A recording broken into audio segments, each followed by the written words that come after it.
Hi friends, in the video la நம்ம power set na enna paaka porom, then adukku oru examples paaka porom.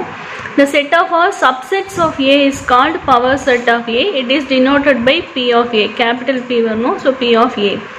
So ஒரு செட்டோட எல்லா சப்செட்ஸும் எழுதுறது தான் வந்து power set. So for example இப்போ A is equal to 2,3 கொடுத்துருக்காங்க. So இதோட பவர் செட் கண்டுபிடிக்க சொன்னாங்கன்னா இதோட சப்செட்ஸ் எல்லாம் எழுதணும். முதல் சப்செட்ஸ்னால் என்னென்னு பார்த்துக்கலாம்.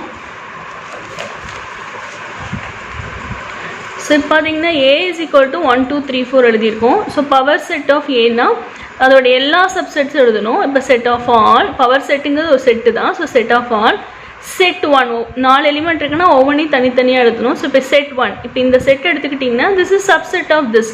சப்செட்னா என்னென்னா ஒரு செட்டை எப்போ வந்து இன்னொரு செட்டோட சப்செட்டுன்னு சொல்லுவோம்னா அந்த செட்டில் இருக்க எல்லா எலிமெண்ட்ஸும் அந்த செட்டுக்குள்ளே இருந்துச்சுன்னா அதை வந்து நம்ம சப்செட்டுன்னு சொல்லுவோம். இப்போ இங்கே செட் 1 இருக்குது, இப்போ இதில் இருக்கிற எலிமெண்ட் இங்கே இருக்குது, அதனால் set 1 is subset of A. So set 2 is subset of this set, set 3 is அதே மாதிரி செட் 4 வரும். அதுக்கப்புறம் ரெண்டாக பேர் பண்ணோம். 1,2 is subset of this set, ஏன்னா இதில் இருக்கிற 2 எலிமெண்ட்டும் இதுக்குள்ளே இருக்குது, அதனால் இது வந்து இதுக்குள்ளே இருக்குதுன்னு அர்த்தம். ஸோ ஈஸ் கண்டெய்ன்ட் இன்னு அர்த்தம். சப்செட்டுக்கு இன்னொரு மீனிங் வந்து ஈஸ் கண்டெய்ன்ட் இன். ஸோ அதே 2,3 இருக்குது, அதுக்கு அடுத்தது வந்து 3,4, 1,2 அடுத்தது 2,3 அப்புறம் 3,4, நெக்ஸ்ட் வந்து அடுத்தது 1,3 இருக்குது, நெக்ஸ்ட் 1,4. ஸோ டிஃப்ரெண்ட் எலிமெண்ட்ஸாக தான் இருக்கணும். 1,4 எழுதிட்டு மறுபடியும் 4,1 எழுதக்கூடாது. ஏன்னா வந்து செட்ஸில் வந்து ஆர்டர் முக்கியம் கிடையாது, அந்த எலிமெண்ட்ஸ் எப்படி மாற்றி போட்டாலும் வந்து சேம் செட்டு தான் அது. ஸோ 1,4, நெக்ஸ்ட்டு 2,4 இந்த மாதிரி எழுதிக்கோங்க. ஃபஸ்ட்டு 1, 2ன்னு எழுதுங்க, அடுத்தது வந்து 2, 3, அதுக்கப்புறம் 3, 4, அடுத்தது எகெயின் வந்து ஆல்ரெடி 1, 2 எழுதிட்டனால நெக்ஸ்ட்டு 1, 3 எழுதுங்க, தென் 1, 4. ஸோ நெக்ஸ்ட் அதே மாதிரி 2, 3 ஆல்ரெடி எழுதியாச்சு. So 2, 4 that's all. அடுத்து 3 திங்ஸாக எழுதணும். ஸோ 1, 2, 3 எழுதலாம், அதுக்கப்புறம் 2, 3, 4 எழுதலாம், அதுக்கப்புறம் 3, 4, 1 எழுதலாம், அதுக்கப்புறம் 4, 1, 2 எழுதுனீங்கன்னா கரெக்டாக இருக்கும், 4 பேட்ச் வரும். நெக்ஸ்ட் திங் வந்து 1, 2, 3, 4, அதாவது இந்த 4 எலிமெண்ட்ஸும் இதுக்குள்ளே இருக்குது, அப்போ இதுவும் இதுக்கோட சப்செட்டு தான். இதில் இருக்கிற எலிமெண்ட்ஸ் எல்லாம் இதில் இருந்தாவே அதை நம்ம சப்செட்டுன்னு தான் சொல்லுவோம். ஸோ அதனால் every set is subset of itself. So அதே மாதிரி empty set is subset of itself. So அப்போ எம்டி செட் வந்து எல்லா செட்லேயுமே சப்செட்டாக இருக்கும். ஏன்னா நம்ம இது சப்செட் இல்லைன்னு சொல்கிறதுக்கு இதில் ஏதாவது ஒரு எலிமெண்ட் இருந்து அந்த எலிமெண்ட் இதுக்குள்ளே இல்லைன்னா தான் நம்ம அது நாட் அ சப்செட்டுன்னு சொல்லுவோம். ஸோ எம்டி செட்டுங்கிறது வந்து கண்டெய்ன்ஸ் நோ எலிமெண்ட்ஸ், அதனால் எம்டி செட்டே சப்செட் ஆஃப் எவ்ரி செட்டுங்கிறது proved statement. So every set is subset of itself, அதே மாதிரி empty set is subset of itself. So அப்போ பி ஆஃப் ஏல இது இவ்வளோ எலிமெண்ட்ஸ் வருது. ஸோ 1, 2, 3, 4, 5, 6, 7, 8, 9, 10, 11, 12, 13, 14, 15, 16 எலிமெண்ட்ஸ் வரும். ஸோ இப்போ பார்த்தீங்கன்னா A ஈக்குவல் டு செட் 1 அப்படின்னா அதோட பவர் செட் என்ன வரும்னா செட் 1 அதே செட்டே வரும். ஸோ அதே மாதிரி எம்டி செட், ஸோ 2 எலிமெண்ட் வரும். So N of P of A equal to 2. So இதுதான் ப்ராப்பர் சப்செட். இந்த மாதிரி சிம்பிள் போட்டாங்கன்னா அது வந்து ப்ராப்பர் சப்செட், இந்த மாதிரி போட்டால் அது வந்து proper subset, proper subset.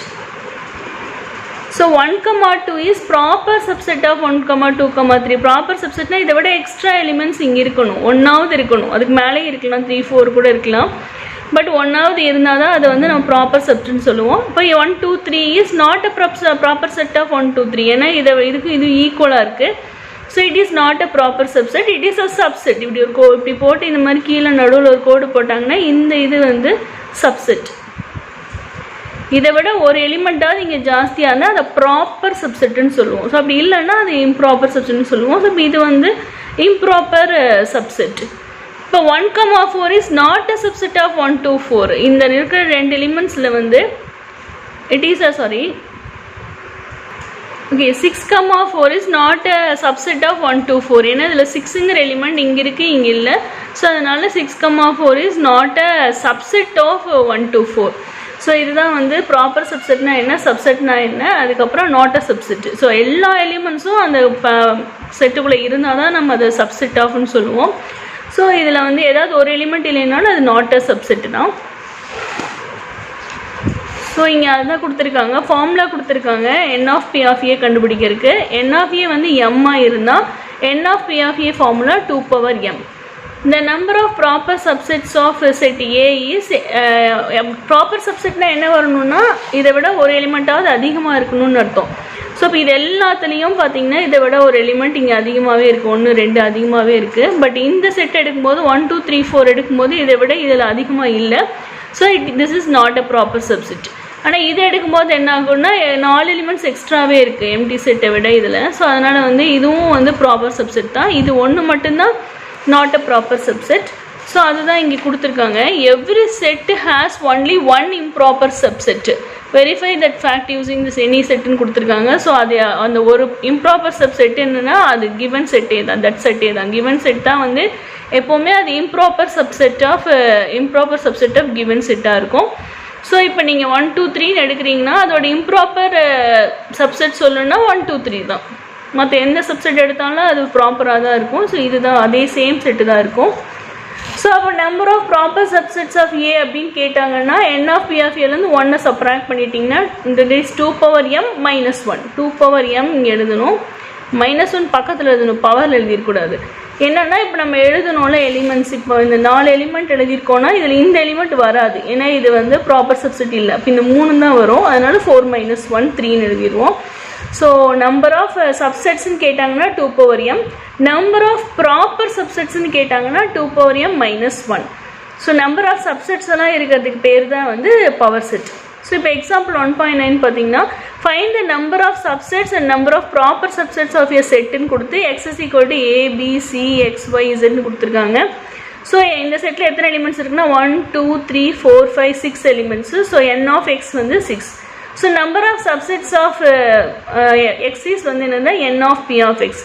Number of subsets of x என்னன்னு சொல்லுவோம்னா n of p of x.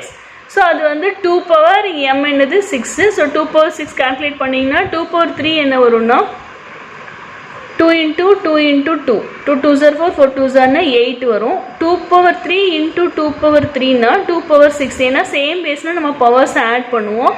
So அப்போ 8 இதோட வேல்யூ 8, இதோட வேல்யூ 8, 8 8 வந்து நமக்கு 64 வரும். ஸோ இந்த மாதிரி நீங்கள் ஸ்ப்ளிட் பண்ணி பார்த்துக்கோங்க பவர்ஸ் வேல்யூ. இல்லை 1 வேர்ட்லாம் அப்படி கேட்பாங்க. ஸோ அப்போ நீங்கள் உங்களுக்கு தெரிஞ்சது எது இருக்கோ அதோட ரிமைனிங் ஆட் பண்ணிக்கோங்க. இப்போ 2 பவர் 7 கேட்குறாங்கன்னா உங்களுக்கு 2 பவர் 3 தான் தெரியும் அப்படின்னா இன்ட்டு 2 பவர் 4. ஸோ இது வந்து 16 வரும், இது வந்து 8 வரும், மல்டிப்ளை பண்ணிக்கலாம். ஸோ நெக்ஸ்ட் திங் வந்து இந்த நம்பர் ஆஃப் ப்ராப்பர் சப்செட்ஸ் கேட்டாங்கன்னா இது வந்து 1 சப்ராக்ட் பண்ணால் போதும் 63. ஸோ இந்த கால்குலேஷன் நீங்கள் போட வேண்டியதில்லை, இது மட்டும் போட்டால் போதும். நம்பர் ஆஃப் சப்செட் 64 இருக்குன்னா நம்பர் ஆஃப் ப்ராப்பர் சப்செட்ஸ் வந்து 64 - 1 63 தான். ஸோ அவ்வளோதான், இந்த ஃபார்முலா மட்டும் மக்கப் பண்ணிட்டீங்கன்னா போதும். நம்பர் ஆஃப் சப்செட்ஸ்னால் வந்து 2 power m, number of proper சப்செட்ஸ்னால் 2 பவர் n 1 சப்ராக்ட் பண்ணிடணும், கீழே வரணும் 2 பவர் m. ஸோ இப்போ நான் ஒரு கொஸ்டின் கூட கேட்குறேன். இப்போ பார்த்தீங்கன்னா n of p of a equal to 8ன்னா n ஆஃப் a என்ன வரும் அப்படின்னா இது வந்து 2 கியூப்னு எழுதலாம். n of p of a கொடுத்தாவே அது 2 பவரில் தான் எழுதணும். ஸோ அதில் இங்கே மேலே என்ன இருக்கோ அதுதான் number of elements in a. So அப்போ 3. ஏன்னா formula n of p of a is equal to 2 power n of a தான் number of elements in given set. So இப்போ n of for example n of p of a is equal to 2ன்னு கொடுத்துட்றாங்க அப்படின்னா n of a என்ன அப்படின்னு கேட்டால் 2 power இது 1ன்னு அர்த்தம். ஸோ அப்போ 1. ஓகே. ஸோ அப்போ n of p of a equal to 1ன்னு கொடுக்குறாங்க. அப்போது n ஆஃப் a என்னவா இருக்கும்? 2 பவரில் என்ன எழுதுனா 1 வரும். ஏன்னா எல்லாத்தையுமே நான் 2 பவரில் என்ன தான் எழுதணும். நம்ம இப்போ இந்த 64ன்னு கொடுத்தாங்கன்னா அது பை 2 2 2ஆக பண்ணிகிட்டே வந்தீங்கன்னா என்ன ஆன்சர் வருது? இப்போ 2 பவர் 6 வரும். ஸோ அப்போ n ஆஃப் a வந்து 6. இப்போ என்ன கொடுத்துருக்காங்கன்னா n of p of a equal to 1 கொடுத்துருக்காங்க. 2 பவர் என்ன போட்டால் 1 வரும். ஸோ இதை நீங்கள் கமெண்ட் செக்ஷனில் கொடுங்க, அதுதான் நம்மளோட n ஆஃப் a இருக்கும். ஸோ இந்த வீடியோ பிடிச்சிருந்துச்சுன்னா லைக் பண்ணுங்கள். உங்களுடைய டவுட்ஸ் எதுவாக இருந்தாலும் கமெண்ட் செக்ஷனில் கேளுங்க. தேங்க்ஸ் ஃபார் வாட்சிங் திஸ் வீடியோ.